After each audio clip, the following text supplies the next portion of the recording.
groovy. Be my victim. The old cynicism is gone. Hello everyone, I'm Joshua. And I'm Josh too. And today we're going to be reviewing the Nightmare on Elm Street remake from 2010. I'm starting to dream with my eyes open. Whoa! I can't tell what's real anymore. If I sleep, I'm dead. Wake up! 1, 2, Freddy's coming for you. If you die in your dreams, you die for real. A Nightmare on Elm Street starts April 30th. The Nightmare on Elm Street remake stars Jackie Earle Haley, Kyle Garner, Rooney Mara, and is directed by Samuel Bayer. The plot of the Nightmare on Elm Street remake is that several teenagers fall prey to Freddy Krueger, a disfigured midnight mangler who preys on the teenagers in their dreams. Nancy begins to suspect a secret kept by her and her friend's parents may be the key to unravel the mystery. Before we get into this, honestly, let's discuss our kind of history with the Nightmare on Elm Street movies, even though we've reviewed all of them up to this point, because this was meant to be the start of a new interpretation of the character. So what are your thoughts on this franchise overall? I liked most of it. There was a couple that I very strongly disliked too, though. That's for sure. One of the things you'll notice with this franchise is just the kind of change of, the characterization of Freddy Krueger over the course of this franchise. Because at first he started off as a very dark and sinister character, especially in the first two movies. Nightmare on Elm Street 3, that's where he kind of got a bit more of the wisecracking Freddy.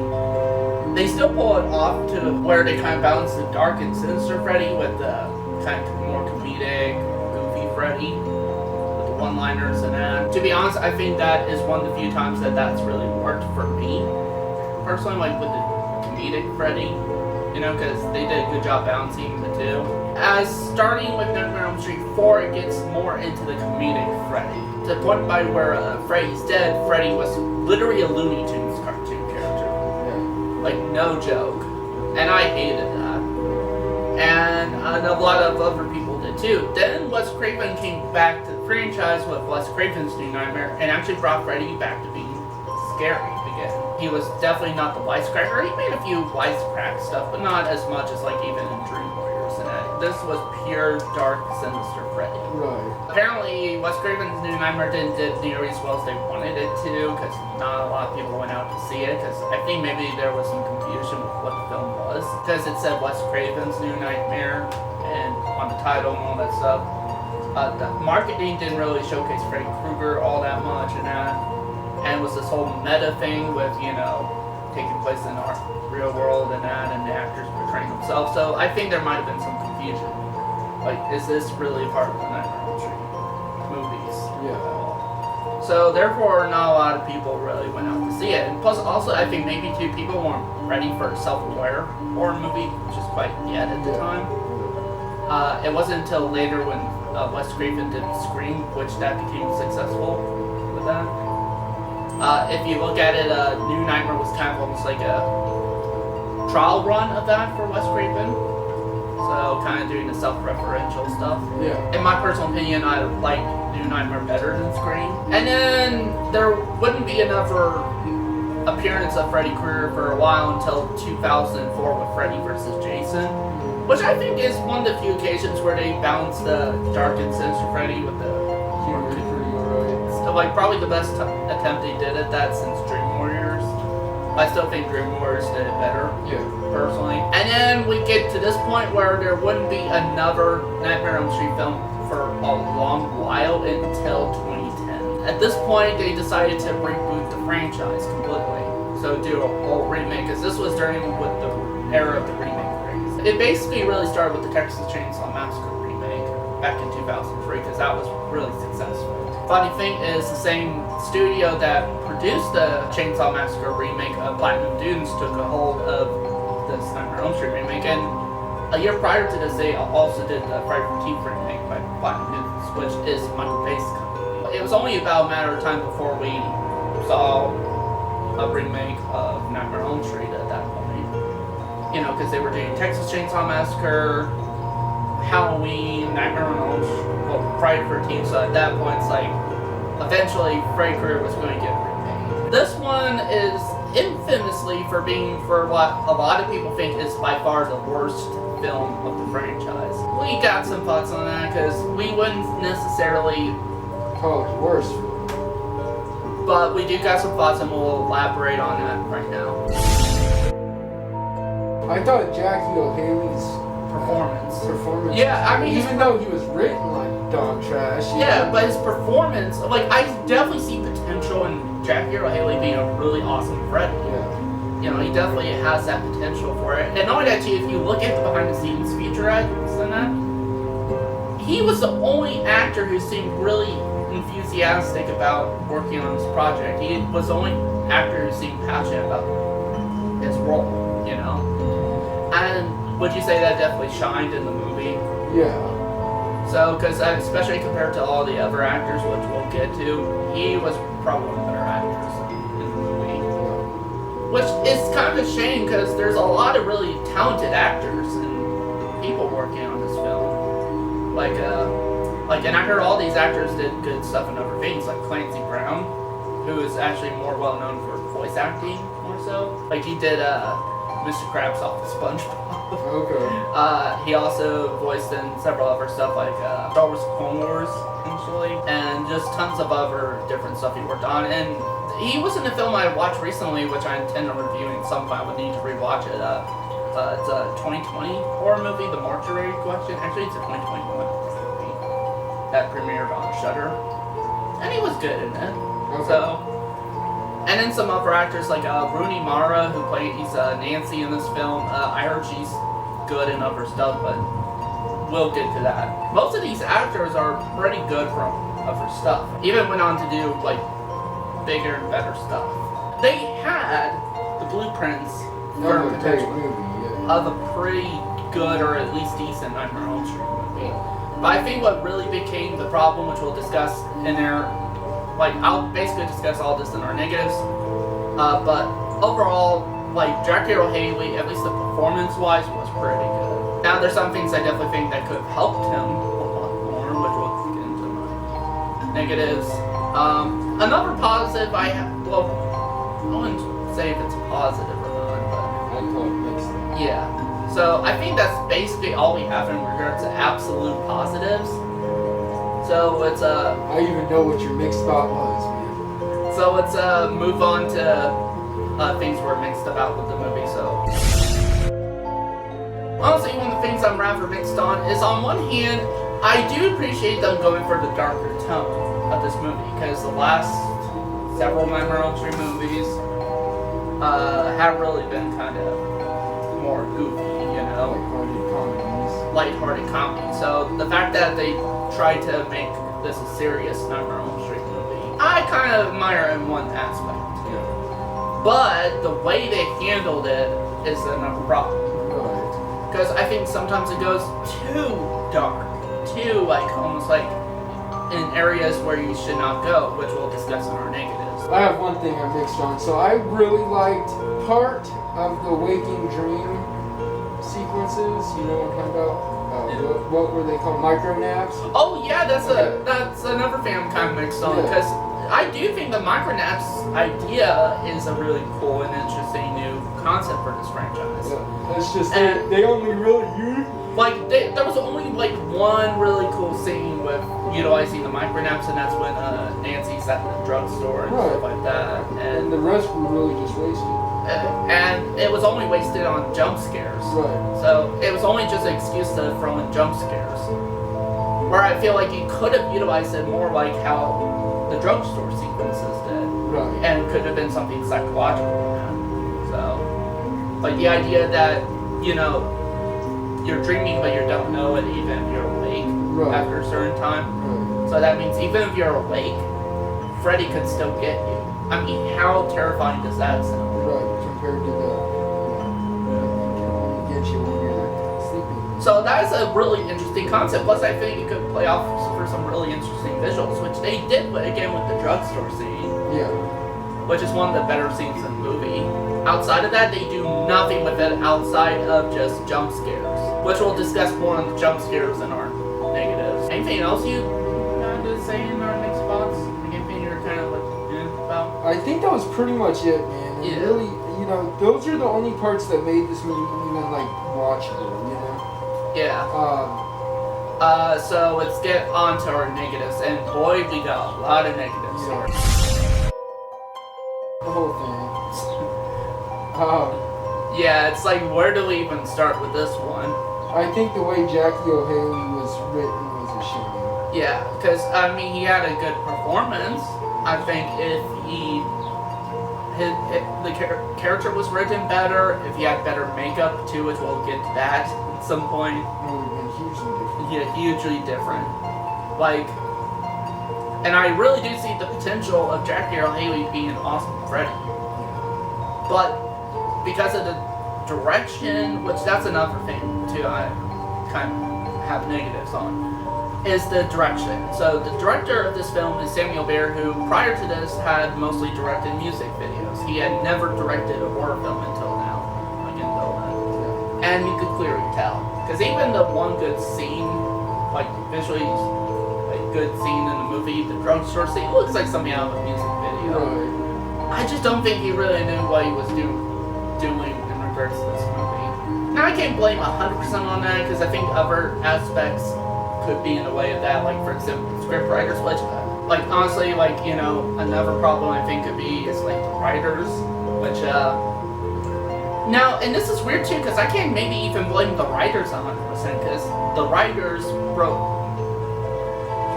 the remake of Cape Fear, which some people consider to be a pretty good remake, which I haven't seen yet, so... I haven't even seen the original. Me neither. I haven't seen either film, but from what I heard, the remake was pretty good. And they wrote the film pretty well, so I'm not sure if I can even blame writers on this one. So, the only person I can maybe say about blaming is Michael Bay himself. You know, because honestly, I've had issue with Michael Bay in his movies quite a bit. Especially with the Transformers movies and that. I basically clocked out of the Transformers movies after, I think, maybe the second, third one. And now it's just done with them. Yeah. So, and then once the newest film, Bumblebee, come out, which was actually a pretty good one, that was mostly because Michael Bay's hands were not all over that movie. So, Michael Bay, I don't think is a great director, not a great filmmaker. Like, he has his moments though. There's a couple of moments, even in all the really bad ones that I don't know, but for me, I think Michael Bay and his studio was the wrong people to make this kind of movie. And I heard from the set and everything that the whole set was just chaotic. Knowing that too, nobody seemed to, you know, really be enjoying the process of making the film out. Right, and that in itself. And you could definitely tell that. Hell, even Rooney Mara hated working on that film so much she almost quit acting at that point. Wow. It was that bad. So. That is pretty bad. And you could you tell that in all their performances? Yeah, they all seemed like they weren't really enjoying it. Yeah. The only one you could tell who seemed to be enjoying it was Jackie O'Haley. Right, and that was part of it too. That's why his performance, even written like crap, was still really good. Yeah. All the characterization of these characters are not really that great. Right. Like, for example, Rooney Mara as Nancy. I so do not like this version of Nancy. What about you? Yeah, no, not really. Like, especially when you compare it to Heather Langenkamp's version from the original films. It's a bit weak. Really weak. Really fucking weak. Like, she's just so unemotional in this movie. Right. Like, no joke. Plus, there's not really much in character to her. Like, I honestly really don't know anything about this version of Nancy. Outside of the fact that apparently they changed her last name from Nancy Thompson to Nancy Holbrook. Which I'm like, why did they need to change that? Really? And then also you get substitute characters, like you get Kyle Garner's character or whatever, who was Quentin. Right. So he's clearly meant to be the Johnny Depp substitute in this movie. Yeah. And honestly, yeah, I think Johnny Depp's in the original was way better than this guy. You know, even the character too. Right. So, and that's because in the original, I think another problem is that in the original, they really do build up these characters and everything before the whole Freddy Krueger stuff happens. So enough for you to care about these characters. So, and on that too, they rated them as actual characters, like actual teenagers and stuff like that. Whereas here, it's not like that at all. Right. So, like, honestly, like, how would you say the characters are in this compared to the original characters? Pretty half, but Yeah. they're not good. Yeah, not great at all, because it's like the acting's better in the original from all the actors and that. Yeah. The characterization's better, you know? Like, I actually care so much more for the characters in the original than I do in here. Right. Like, honestly, I didn't even care if even, like, Nancy dies in this one, and then, Right. or anything like that. Whereas in the original films, like, You totally were rooting for it. yeah, knowing that too, when she died in Dream Warriors, I actually got emotional, actually. Here, if she were to have died in here or a sequel, I wouldn't give two shits, you know? What, like, would you agree? Yeah. Like, Yeah, for the most part, for sure. so, and again, I'm not sure how much I can blame the actors for this too. As the directors and the Yeah, the director and writers. well, I wouldn't say writers necessarily. I would mostly blame the director and Michael Bay, who ran the show for the studio that made this. Also, another issue I have here is the effects. I mean, if you were to compare the effects of this film to the original, which would you say had the better effects? Definitely the original for most of it. Like, yes, here's the thing. Like, even when they and here's the thing. Now these days, with all this technology, that there's no excuse for what they did with this remake. There was also no excuse to go lazy with the dream sequences, because with CGI and maybe some practical effects, imagine the possibilities of what you could do in a dream. Right. You know, they could have done some stuff that have never been even attempted before. You know, compared to the others. But what they choose to do instead is kind of basically rip scenes from the original, and that's what it seemed like they did. And even then, those scenes that they ripped from the original are so much worse than the original scenes, and the effects on them, it's like, hell, the scene in the original, you know, where Freddy Krueger is popping in from above Nancy's bed, and that they kind of do a similar thing in this one, but it's all CGI fest and that. Right.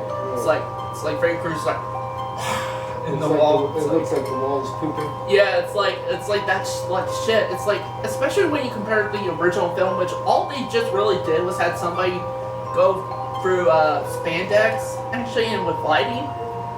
Hell, spandex made it look a lot better. Ugh.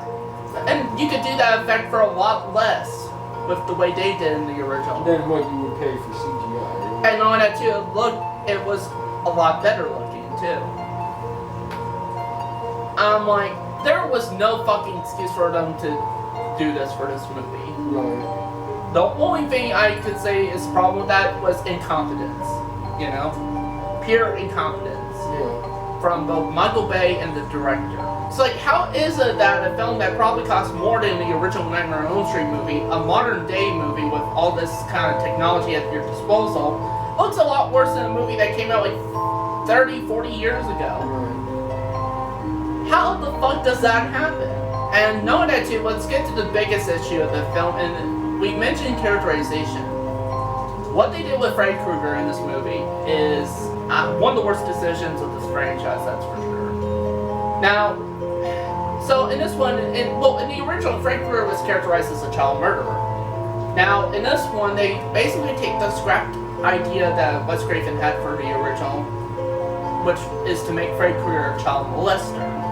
And I think that was in very poor taste with how they handled it, because here's the thing, the reason Wes Craven scrapped that idea because it was in poor taste back then, and it was still in poor taste by 2010, and it's still probably in poor taste by 2021. Of course. Well, that's something that will always be important. Yeah, so I mean, Wes Craven scrapped that idea for a reason, you know? Well, and I'm sure he scrapped more than just that idea. So why, out of all the ideas that they could have chose from, did they choose that? You know, like. And knowing that too, what's like even more baffling is like than just because here's the thing: in the original films, there's always was kind of subtext, and maybe Freddy Krueger was like that. Maybe he did kind of play with kids a bit too much, Right. but it was always subtext. It wasn't like in your face about it. Right. The child murdering aspect was more in front. And here, the child molestation aspect is all uncomfortably in front of your face. And I think that was not the right move. And, like, another thing that irks me about this is that throughout the film, there's a whole mystery of, like, they try to pull some kind of weird mystery where it's like, maybe Freddy Krueger was innocent of that. And that could have been cool. That could have been cool. It would have been weird, and I'm sure some people would have not liked that. But it would have been better than what we ended. And I think it would fit more with like what the film was going for, you know. But no, by the end of the film, it turned out he really did do all of that. He really did molest these kids and that. So I'm like, why even bother going through the mystery aspect? You know, if you're not like.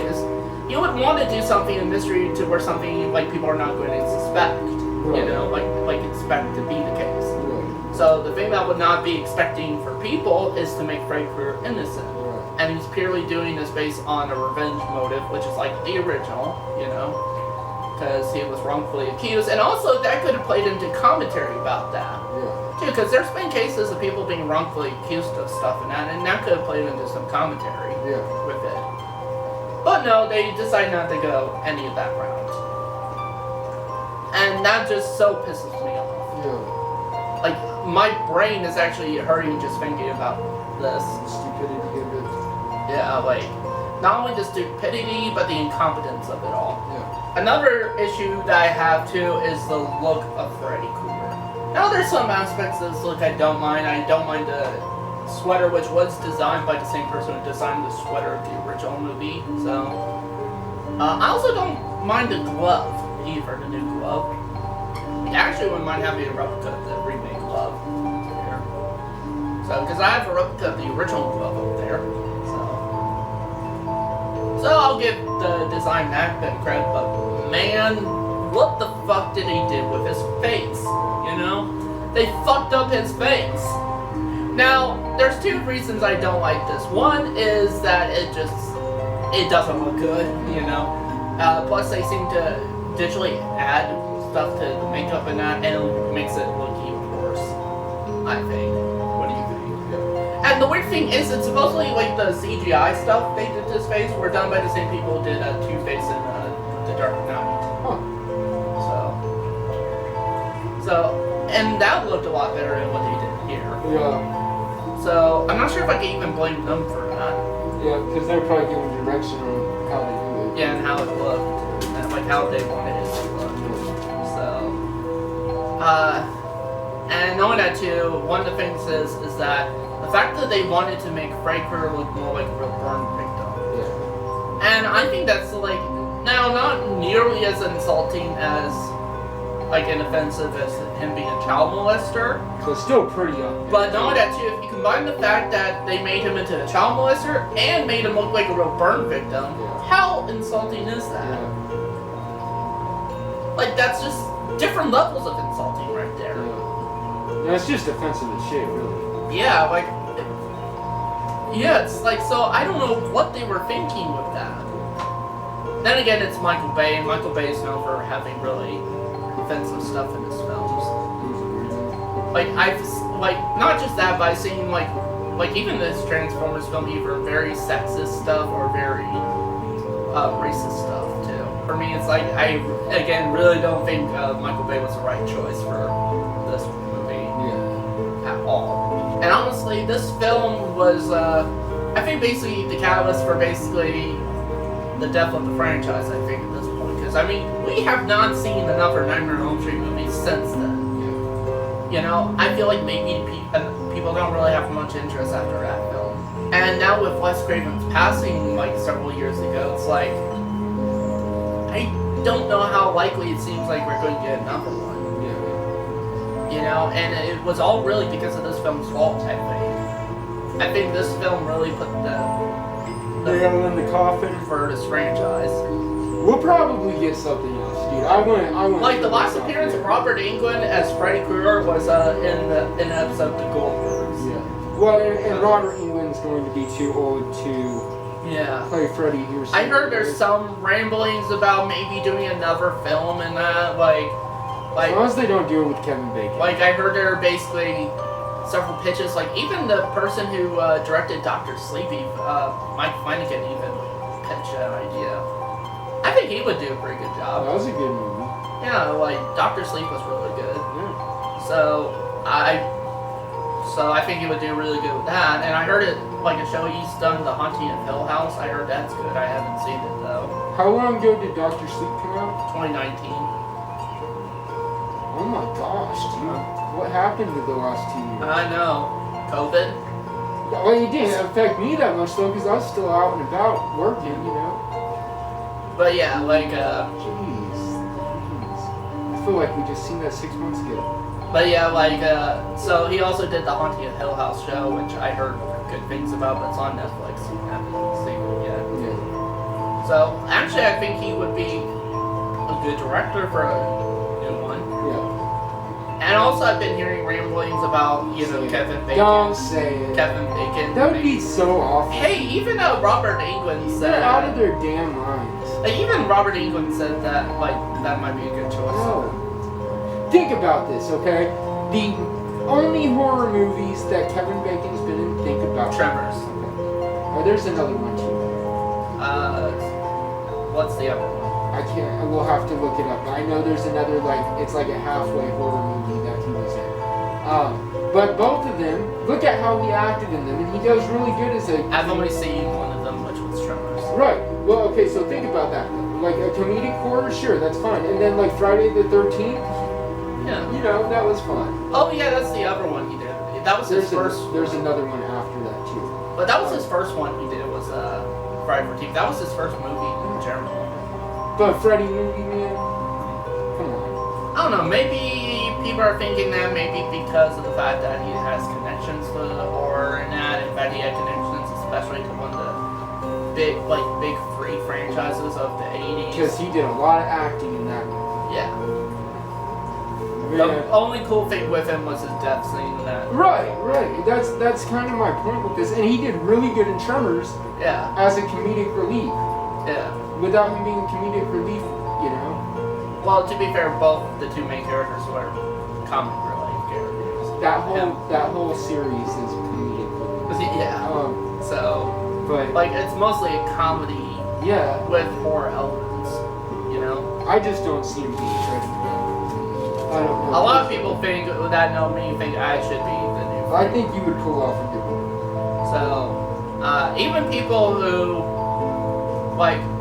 because I know some people that I've talked to even said that they wouldn't really give Dracula Haley another shot, even if it's a different interpretation of the character.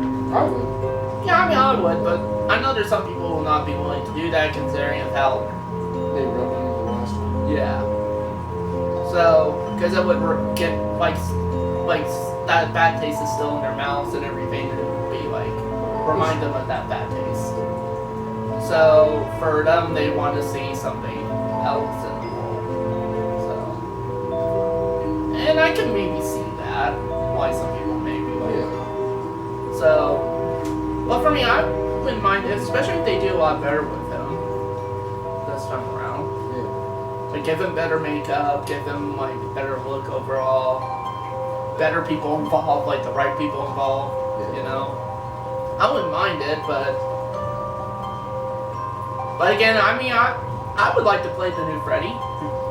You know, I'm definitely down for that. So, and again, I definitely got ideas on how you could. I also think another problem is too with this film. I think people weren't 100% ready yet for a new actor to take on the role of Freddy. 100%. Because Robert Englund mostly, like, basically portrayed that character throughout the whole franchise run. And his last portrayal, like, performance of that was in Freddy vs. Jason back in 2003, and then you move on to 2010, and it's like a completely new actor. So, it would be difficult for anybody to kind of go in, you know, trying to take on this iconic role other than Robert Englund. Now, I do think there's a way you could do that, which I have an idea, and I've mentioned the idea to you, to where you could still see Robert Englund throughout most of the movie, and then eventually have it almost be kind of the passing of the torch to a new actor, even a younger actor, too.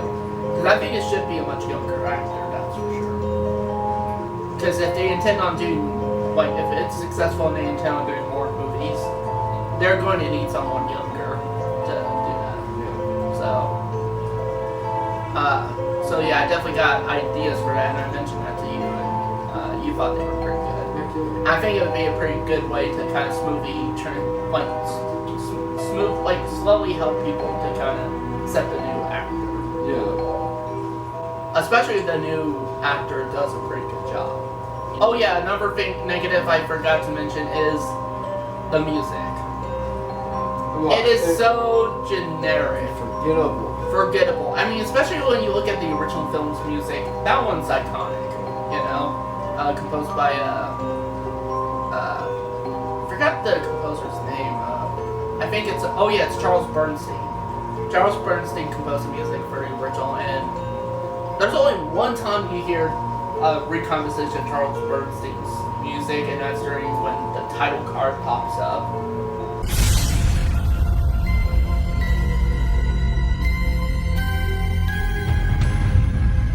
That's it, you know? And other than that, like, the music here is just so stock, it's so generic, to where I feel like you could replace the music from this film with just any other stock music, or music.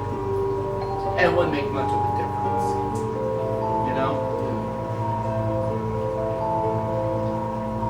Like, the only track I could necessarily remember from this movie, and even then still it's kind of stock and generic, is the main title sequence of this film. That's about it. Is there any other negatives you have for this movie? No, we covered pretty much. Yeah. It's just, dude, there's 3 parts that make it not the worst movie in this series, okay? Yeah. And then the rest of it is total dog shit. Yeah, it's dog shit. Worse than dog shit. Dog shit. And honestly, it's kind of like, now, I don't think it's, again, like a complete abomination. It's our least favorite entry of this franchise, but it's definitely close up there with that for being an abomination. So, it definitely insults the name of the original movie, that's for sure. Yeah. So, since we're done with our discussing our thoughts, let's move on to our ratings. So with that said, I'm going to give the Nightmare on Elm Street remake a 2.5 out of 5 stars. I agree with that. I was thinking 2.5. Well, because for me, there's some things, some blueprints here that I think could have been made for a good remake, and there are a few good elements in this movie. What did we give Freddy's Dead? I think we gave let me 1 check. or half. I liked it more than you, I know. I know I gave Freddy's Dead because this is my rating. I gave it 1 star. Yeah, I think I liked it a little bit more than you. But yeah, like, and nowhere is it like the actual worst movie of this franchise, but it is probably my second least favorite entry in this franchise. We're agreed that Freddy's Dead's the worst. Yeah, Freddy's Dead is by far the worst film in this franchise, and that film is a complete abomination of this franchise, that's for sure.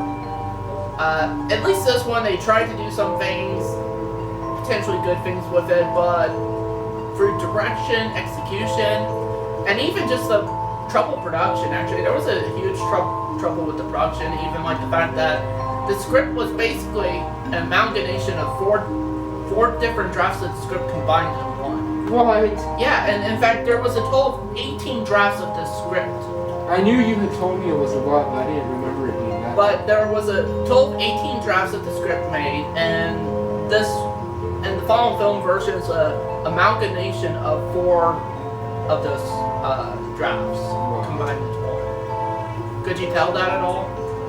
Yeah. So, Yeah, you can definitely tell yeah, I'm like, so there was so many production issues from like the writing process to even like how the film was being directed and everything. The fact they got a very inexperienced director on something like this. it. Right. So, and also just the wrong type of studio, I think, with Michael Bay's company and that. And also too, the fact that so many of the actors did not love being in this film so much that even some of them, like Rooney Mara, even was that close to quitting their careers. Right. So They had such a bad experience, I think. yeah, and all of that you could really tell in this film. Yeah. That's for sure. You could tell from the script writing and all that stuff. So, and it's like no wonder why it ended up being as bad as it was. Right. So, because if you have that much of a troubled production, it's like how can you even make something good out of that? Right. So,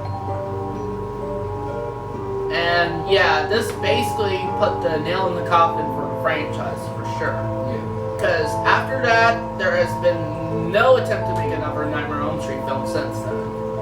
And knowing that too, with Wes Craven's passing and everything like that, I'm not 100% sure if we will see another one. Yeah. And if we do, it will probably not be for a long while, because the rights have been moved to the Wes Craven estate, so his family and that. Right. So basically, it's up to them to decide whatever they want to do with the rights at that point. Because for all we know, they could just be like, you want to not do anything with it. Yeah. Just kind of leave it alone. Which that'd be understandable if they did, right? Yeah, definitely understandable, but I mean, A shame too. that's a shame too, because like that would be a very sour note to end this franchise off of. Yeah. You know. So that's it for this video. Thank you guys for watching, and see you next time.